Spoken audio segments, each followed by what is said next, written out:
It's curious, very, very odd, and yet nobody realizes it, that human beings are brought up to feel as if they were strangers in the world. We are given a sense of our own existence that is in flat contradiction to the facts of nature. Although, in its own way, there is something natural about that, because nothing can happen at all that is not in some way connected with an elaborate scheme, not a scheme that, as it were, had a plan in mind, but nevertheless a scheme that is musical in its nature. And even our delusions are part of that. But nevertheless, they are sometimes extraordinarily odd, and we are given by our society, by our tradition and upbringing, by our culture, a very weird sensation of our own existence.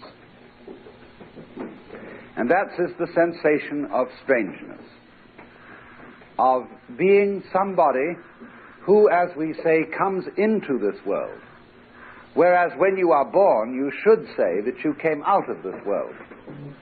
You don't come into it. Where else is there to come from?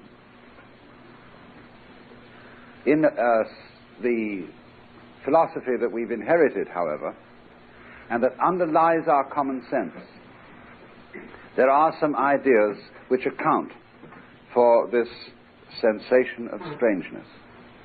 And I'm going to spend the first session examining the history of that. But what I want to say, to make things clear from the outset, especially to those of you who are strangers to these seminars, is that, strictly speaking, that which you feel most inwardly and intimately to be yourself, is obviously part and parcel of the works. We might say the plays, but what there is, we could say in a slangy way, the witch than which there is no witcher. The Hindus say Tatvamasi, which is in Sanskrit saying that thou art. You're it. Only you're playing you aren't. And that's what it was always doing. But basically, never fear. What is absolutely central and fundamental to you is what the Christians might call God or the Godhead, and you're pretending you aren't. And you're pretending very cleverly, so that the illusion is extraordinarily convincing. Or if we put it in terms that do not require these, what we today call mythological concepts of God or Brahman or whatever, we can simply say that every individual is what the total cosmos is doing at a place called here and now, or a place called I. I is a pronoun of position, like this, here, so on. And so that's the way things actually work. And anyone can see it, and it can be proved to the satisfaction of anybody by purely physical evidence. Only we are trained to feel the exact opposite, you see, that we are little creatures sort of looking over our shoulders and wondering where the hell we are and what's going to happen next, and that this isn't our arrangement at all, and that we're caught in a great cosmic trap. O thou who didst with pitfall and with gin beset the road I was to wander in. You know, that kind of idea. Now, what accounts for this? How could we possibly have come to feel this way? Well, there are a lot of reasons, but the two that I want to concentrate on this morning are two mythologies that have influenced everybody's thinking in the Western world. The first we'll call the Jewish Christian mythology, and the second, the Newtonian mythology, or mechanistic mythology. And the latter, of course, has a far more dominant influence on educated people today than the other one. But let's look and see what they really involved in our feelings about the world and about our place in it. First of all, in the Jewish Christian mythology, we are here in a relationship to the ultimate reality, which is comparable to the relationship between a great king and his subjects. This king is modeled on the ideal type of a great Near Eastern king who might have lived, say, around 4,000 or 3,000 BC. You remember, don't you, in reading about the fact that when those kings died, all their families and servants and many of their subjects were buried with them. They were killed outright by being, buried alive in the royal tomb. And Thomas Mann made the observation that in those days it seemed as if human heads had no backs to them, as if one were simply a mask, and that what was behind you was something altogether beyond you, so that you were completely identified with your tribe, with your human family. And so the king was like a queen bee, we would say the kingpin upon which everything depends. And when that's blown out, everybody collapses with it. Only later did we grow backs to our skulls and then begin to feel enclosed.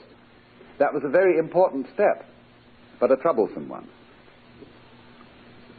We don't feel in the lines of G.K. Chesterton, but now a great thing in the street seems any human nod, where move in strange democracy the million masks of God. We don't feel that, we see. We feel all by ourselves. But we can get it back, this sensation of being absolutely one with the whole, and at the same time retain everything that we have won by the development of Western-style personality, the ego. So then, this model of the world, based on the idea that we are all subjects of the divine king, was, you might say, a political model based on the organization of the great city-states of the ancient Near East. And that image, you see, has absolutely haunted Western man throughout his whole development. Because he has felt that he is in this universe on probation, on sufferance. He doesn't quite belong here because there's this great, big, giant spirit who's saying to him, now you watch out. You're just a miserable little worm, and I evoked you here out of nothing. Of course I love you because I am love. I'm a very good father. And everything that I do, however much it hurts, is for your good. But you watch out, and don't you dare look me in the eye. So everybody does this. See? All those customs where the ruler is faced this way, with head down, and so no looking at him directly, is based on this mythology. And of course it's based too on some political facts, because when a big man does attain to eminence, everybody is against him secretly. They hate him for it. So he has to be surrounded with guards and secret police. And people all lie with their faces on the floor, so that they're in a position where they can't attack. That's the whole idea. And that's why in the royal court the throne has its back to the wall. There is nothing behind the throne. There are just guards on either side who can be watched a little. You see?